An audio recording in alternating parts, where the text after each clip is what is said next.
living in the dungeons, and I'm loving every minute of it.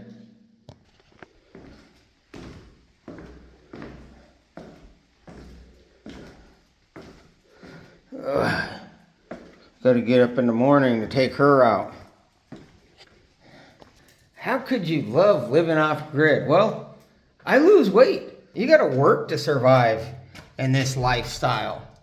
I'm used to living in the city where everything's just fast food and served to you on a platter. Oops. Here's a lot of this free tile that I brought with me. And our trees, they're doing pretty good. Our bougainvilleas lived. Been gone for a little while. This one we've been trying to bring back to life. See, she didn't do very well, but it's still pliable. It's not, you bend it, it doesn't, oh, it did break. It's still kind of green in there. I think it's going to come back. This one's doing okay. This plant's doing okay. And then this one's really starting to come back. This little one here is the new one I planted. This one here we planted before we left in the summer. Went through all summer long. This one here is a new one we planted about a month ago. So, one of the things you got to live and deal with when you're off grid is this is what you're after, is the blue skies. When you're strolling your panels out like this, you don't really like the clouds as much because there's a storm coming and we're at pretty much probably no battery, and I've got to get some power going because yes, I live off the land, as the title says, you know, off grid, living off the land. Well, Sean, if you're living off the land, why do you have one of these full? Yeah, most of that's all store-bought. So, Sean, how are you living off the land? Okay, now, the shrimp came out of the ocean. And there's some fish in here somewhere. The fish is in here, or in here. And that came out of the ocean that we caught. In the fridge, look at this. It's all store-bought. You're not living off the land. This title is misleading. It's clickbait. This guy's a bait clicker. No. So let's see how much power I've got. Ooh, you can see that, right? 9%, folks. That tells you everything. I got 9%. I got 2 nights coming up and 1 full day that I won't get any power. And then this fridge here does not work anymore, and everybody starves to death in this house. And you've seen my little chihuahua. That poor little dog will be eating us. So she'll be fine. But anyhow, joking aside, I've got to make some adjustments to my solar setup. Whew. A little bit of exercise this morning, just moving these things around. I know it doesn't look like much, which it's really not, but my back is not doing real well. Beautiful view from the ocean on the ground here. It's not the same from upstairs, but so I just put these out facing where the sun's gonna peer over. Even though we got cloud cover here, eventually we're gonna get some daylight, and today and tomorrow is my chance to get some solar and prepare ourselves for 70% chance of rain and one day just completely cloud cover. So you got 2 nights and 1 day. That's a lot of time, and I need power for that. And I don't have a lot of battery banks. That's part of my issue. And honestly, not that much solar power either. And If anybody's out there that has Blue Eddy or has an off-grid generator, a solar generator, that could post a comment, let me know if there is a way to use like a wind turbine with a solar generator to create electricity, particularly in my Blue Eddy system that I have. You know, this setup here is what I use. It's really hard to see in here. Sorry, folks. 3,000 watt solar inverter from Blue Eddy. It's a power station. And that's it. That's my electric. Here's my electric box. I plug in two circuits for upstairs. And we live off of this. We got our washing machine that we run off of it. So we're completely off grid. I've got our water hauled in. We haven't started collecting it yet. That's our objective. And this is theirs, folks.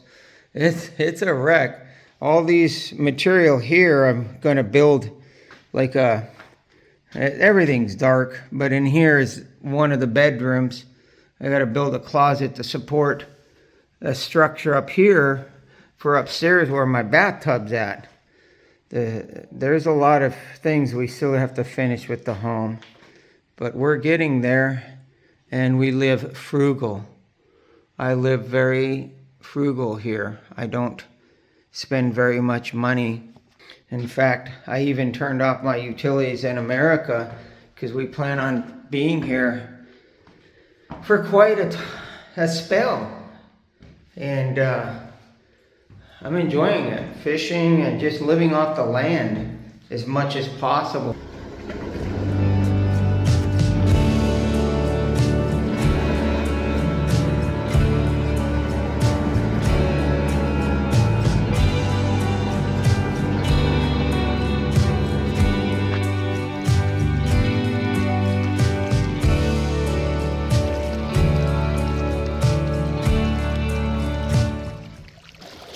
Oh, you got one. You just be careful. Just keep bringing them in. Just take your time with them. You just take your time with them, honey. I told you you'd catch a lot of fish this time. You're doing fine. No, he's not. You're fine. You're fine. Just keep fighting him. He's a Corbina. He's a big one. Just bring him in. You got to be careful with your pole's too high.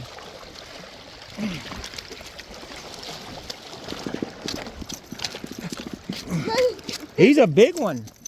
That's Corbina, Rhea. Whoa, you got him. You got him. You did it, girl. It's for Ramon. Woohoo! You're kicking my butt. Awesome, Rita. Rita, you did wonderful, girl. Mimi. Whoa. Let's get him. Whoa. I'm letting you away. Not one of them. He ain't going nowhere now. Here. Amortel, Ramon is for you. Okay, hold on. I want to start it out. Yeah, this Corbina was jumping in the ocean, and now it just jumped right onto my plate. Our plates. This is white sea bass. Look at this. It doesn't get any fresher than that, man. That is just wonderful. There is little bones in here. Mm-hmm. Oh my God. I don't know what to say other than I'm in heaven. Oh my goodness. Muy bueno. This is how you live frugal, folks. Live off grid. Yeah, our house is nothing to brag about, but it's paid for. I don't pay for electricity. Water's like, what, $10 a month? And I'm not kidding you. We brought like food with us and it's still going.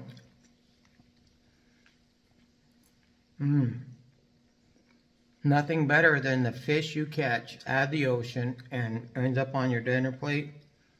I had diverticulitis. Well, I still have it. I was the youngest person they've ever seen with it. I was 28 years old in the hospital, 29 years old in the hospital. And they wanted to cut my stomach out. And I seen a surgeon. He was going to cut my stomach out. And he literally talked me out of doing it. This surgeon was trained in Mexico. He was a Hispanic man. And he talked me out of the surgery, and he told me what I would do is I would eat the freshest fish you can get that just came out of the ocean if you eat any meat. He suggests I stop eating meat, is what he suggested. And if I had to eat some kind of meat, eat fish, fresh fish. Well, there it is, folks. And I still have my stomach by the grace of God all these years later. So this was like almost 30 years ago. That's crazy to think about. And yeah, I gotta get to eating because it's getting cold. I like my haircut, but it was like $7. And then, oh, I had my teeth cleaned, both of us. I think we had both our teeth cleaned, and I had tooth looked at, x-rays. So we had examines all for like, what was 1,100 pesos for that? It was like $75 for both of us. Folks, that's just the only way I can live out here is living frugal. I'm very blessed because I have this much money in the bank right now. But I'm making it. Thanks for watching my video. We'll see you on the next one. Sorry for my cockadoodle haircut. Guys, I don't know if you can see very well, but there he is, man. I think he is bigger than the last one. Of course, I turned off the freaking camera, and there it is, man. I didn't think it was going to be a sea bass. He was fighting so hard, but it was another sea bass that I caught with your lure, Mark. And this one, they got teeth. When they get big like this thing's got some teeth. But I got him. I wish I had him on camera.